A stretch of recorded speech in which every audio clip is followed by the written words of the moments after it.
Hello friends, this is Suman and welcome to electric classes. आज हम discuss करेंगे एक न्यू रिक्रूटमेंट प्रोसेस के बारे में। THDC इंडिया लिमिटेड में इंजीनियर्स के लिए वैकेंसीज आई हैं। मिनी रत्न कंपनी है, गवर्नमेंट डिपार्टमेंट की कंपनी है शेड्यूल ए के अंदर, और उसके अंदर civil, electrical, mechanical and other branches के लिए BTech holders and MTech holders के लिए रिक्रूटमेंट यहाँ पे वैकेंसीज हैं।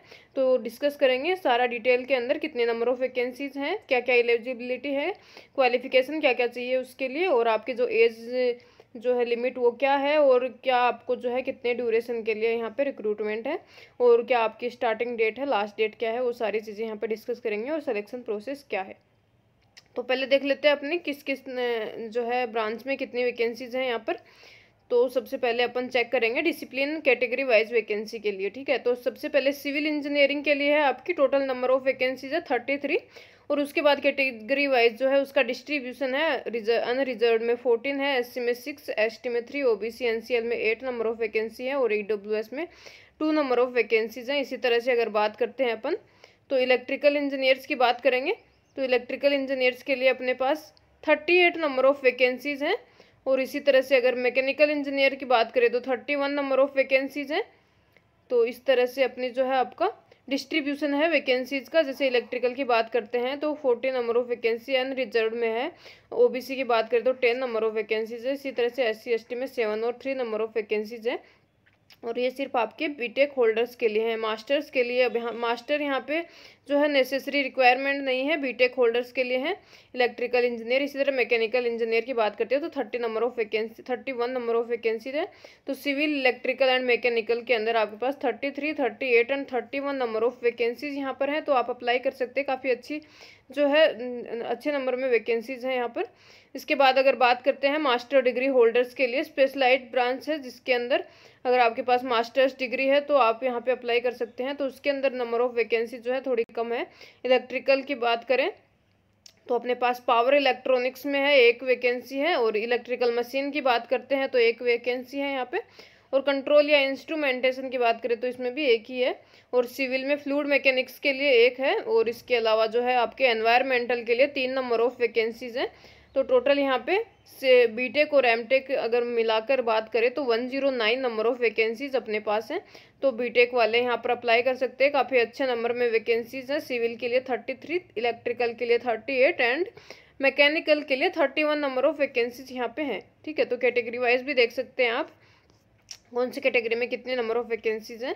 इस तरह से अगर एलिजिबिलिटी क्राइटेरिया की बात करते हैं तो सिविल के लिए आपको क्या चाहिए, full time regular bachelors degree चाहिए इंजीनियरिंग के अंदर, और अगर इलेक्ट्रिकल की बात करते हैं तो उसके अंदर भी यही है जो आपके बीटेक होल्डर्स के लिए हैं। उसके अंदर सबके अंदर आपको बीटेक की डिग्री चाहिए, full time regular bachelors degree चाहिए इंजीनियरिंग में। इलेक्ट्रिकल में क्या क्या ब्रांचेज अप्लीकेबल है, तो इलेक्ट्रिकल है आपकी, इलेक्ट्रिकल एंड इलेक्ट्रॉनिक्स है, पावर सिस्टम है, हाई वोल्टेज पावर इंजीनियरिंग, ये सारे ब्रांचेज से अगर आप बिलोंग करते हैं तो आप इसके लिए अप्लाई कर सकते हैं। इसके लिए आपको एक्सपीरियंस की भी रिक्वायरमेंट है यहाँ पे। पोस्ट क्वालिफिकेशन 1 ईयर एक्सपीरियंस होना चाहिए आपका रिलेवेंट फील्ड में, हाइड्रो, थर्मल, सोलर या विंड के अंदर, तो आप इसके लिए अप्लाई कर सकते हैं। ठीक है,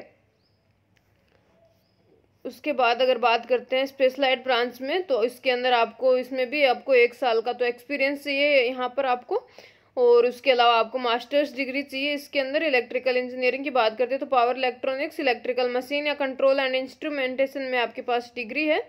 में एमटेक की, बीटेक प्लस एमटेक, और पोस्ट क्वालिफिकेशन 1 ईयर का आपका एक्सपीरियंस है अगर एग्जीक्यूटिव या ऑफिसर कैडर के अंदर रिलेवेंट फील्ड में, तो आप इसके लिए अप्लाई कर सकते हैं। ठीक है, इसके अलावा अगर बात करते हैं तो आपकी एज लिमिट जो है, अपर एज लिमिट कितनी है आपकी 32 ईयर्स है, तो आप आसानी से इसके लिए अप्लाई कर सकते हैं अगर आप 32 ईयर्स के हैं, और अगर आप 1 साल का जो है आपका पोस्ट क्वालिफिकेशन एक्सपीरियंस अगर आपके पास है तो आप इसके लिए इजीली अप्लाई कर सकते हैं। ठीक है, बाकी आपका जो है क्या क्या कंसेशन है आपको OBC NCL के अंदर, SC ST और ये सब में। सिलेक्शन प्रोसेस की अगर यहाँ पर बात करते हैं तो शॉर्ट लिस्ट किया जाएगा आपको कैटेगरी वाइज, जो आप अब यहाँ पे अपलोड करेंगे अपने डॉक्यूमेंट्स, तो परसेंटेज के हिसाब से जो आपके मार्क्स ऑब्टेंड है, एकेडमिक क्वालिफिकेशन है उसके अंदर, उसके बेसिस के ऊपर कैटेगरी वाइज आपको जो है शॉर्ट लिस्ट करके पर्सनल इंटरव्यू के लिए यहाँ पे बुलाया जाएगा। सिलेक्शन प्रोसेस जो है वो क्या क्या कंसिस्ट करती है आपकी, मार्क्स जो है आपके क्वालिफिकेशन, एकेडमिक क्वालिफिकेशन में कितने मार्क्स है, उसके अलावा आपका जॉब एक्सपीरियंस क्या है, इसके अलावा पर्सनल इंटरव्यू के अंदर आपका क्या रह रहा है, उसके हिसाब से आपका सिलेक्शन प्रोसेस, आपका सिलेक्शन डिसाइड करेगा। ठीक है, तो 3 स्टेप्स हैं यहाँ पे। इसके अंदर कोई रिटन एग्जामिनेशन आपका है नहीं, सिर्फ आपका एकेडमिक क्वालिफिकेशन देखेंगे, जॉब एक्सपीरियंस कितना है आपका, वो पर्सनल इंटरव्यू में आप कैसा परफॉर्म कर रहे हैं उसके बेसिस पे आपका सिलेक्शन यहाँ पे होगा। ठीक है, इसके अलावा हेल्थ स्टैंडर्ड है, तो ये सारा मेडिकल एग्जामिनेशन जो है सब में होती है, ये आपको जो भी आप ज्वाइन करते हैं उससे पहले, तो उसके हिसाब से मंथली कंपनसेशन यहाँ पे अगर आप बात करें सैलरी की, तो fixed consolidate honorarium of 60,000 per month CTC आपको यहाँ पे अप्लीकेबल है। However higher consolidate will be negotiable for deserving candidate depending on their academic qualification और जॉब एक्सपीरियंस अगर आपका देखेंगे तो उसके बेसिस के ऊपर नेगोशिएबल है। आपका जो सैलरी है आपका फिक्स कंसोलिडेट जो आपका पर मंथ है वो 60,000 मिनिमम है, इससे ऊपर आपका बढ़ सकता है आपके एकेडमिक क्वालिफिकेशन के हिसाब से और जॉब एक्सपीरियंस के हिसाब से। ठीक है, इसके अलावा स्पेशल अलाउंस भी होंगे आपका लोकेशन वाइज, जिस भी प्लेस पे पोस्टिंग है उसके हिसाब पे क्या क्या अप्लीकेबल है उस हिसाब से। ठीक है, इसके अलावा आपका परफॉर्मेंस बेस्ड जो है यहाँ पे 8% इंक्रीमेंट है पर ईयर, या फिर 1 ईयर पीरियड और सर्विस के अंदर आप रह रहे हैं तो उसके हिसाब से एक्सटेंशन है और 8% ऑफ इंक्रीमेंट है यहाँ पे। ठीक है, तो इस तरह से आपके काफ़ी बेनिफिट्स हैं यहाँ पे आपके पास। रजिस्ट्रेशन फ़ी की अगर बात करते हैं तो आपको जनरल, OBC, NCL और EWS कैटेगरी से बिलोंग करते हैं तो आपके 600 जो है आपको रजिस्ट्रेशन फ़ी यहाँ पे पे करनी है। अगर आप SC, ST, PWD ex serviceman है या फिर डिपार्टमेंटल कैंडिडेट है THD CIL के ही, तो आपको कोई भी रजिस्ट्रेशन फ़ी यहाँ पे नहीं देनी पड़ेगी। ठीक है, बाकी टर्म्स एंड कंडीशन आपको जो है सारे हर एक कंपनी के हिसाब से होती हैं आपको, कि आपके पास कोई भी जो है रिफंडेबल नहीं होता है जो आपकी एप्लीकेशन फ़ी है वो। इसके अलावा क्या क्या आपके पास जो है आपकी एलिजिबिलिटी क्राइटेरिया की बात करते तो इंडियन नेशनल होना चाहिए।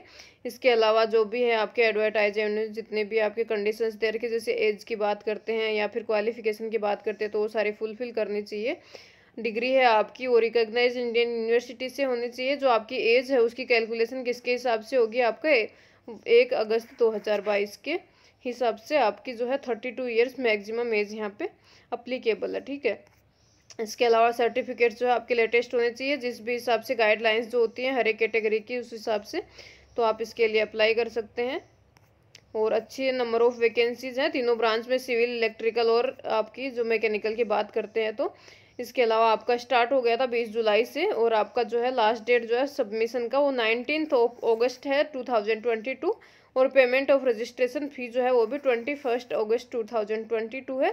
और इसके अलावा आप एप्लीकेशन फॉर्म फिल करना है तो आप जा सकते हैं www.tsdc.co.in के ऊपर और वहाँ पर आप अप्लाई ऑनलाइन के ऊपर अप्लाई कर सकते हैं। अप्लाई प्रोसेस किस तरह से है वो वहाँ पर देख सकते हैं और रजिस्ट्रेशन फ़ी पे करके उसके बाद आप जो है अप्लाई कर सकते हैं। ठीक है, तो इस तरह से आपका है जो बच्चे यहाँ पे अप्लीकेबल हैं, जो एलिजिबल हैं वो अप्लाई कर सकते हैं, क्योंकि अच्छी आपको जो है अपॉर्चुनिटी यहाँ पे मिल रही है और आपको कोई रिटर्न एग्ज़ाम भी यहाँ पर नहीं देना है। अगर आपको 1 साल का एक्सपीरियंस है किसी भी इसमें तीनों में किसी फील्ड में, हाइड्रो, सोलर या फिर विंड के अंदर, तो आप इसके लिए अप्लाई कर सकते हैं।